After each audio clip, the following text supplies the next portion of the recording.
cheap stuff like cheap potting soil or free compost from the city may not be great, because typically when the city picks up the material, or people drop off the material for the city to break down, and then it's free for the city to, or a small fee. You don't know what everybody else has put in there.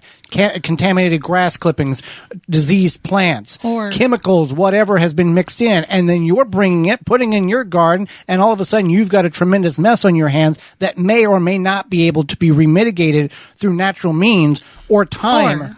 Or you're driving along, you took a little nice Sunday drive, you see this sign, free soil, free dirt, free whatever. Free manure. Or you're on like Craigslist or Marketplace or wherever, free. You don't necessarily want free because you don't necessarily know what's going on with it. A free tomato cage, a free empty pots because you can scrub them out.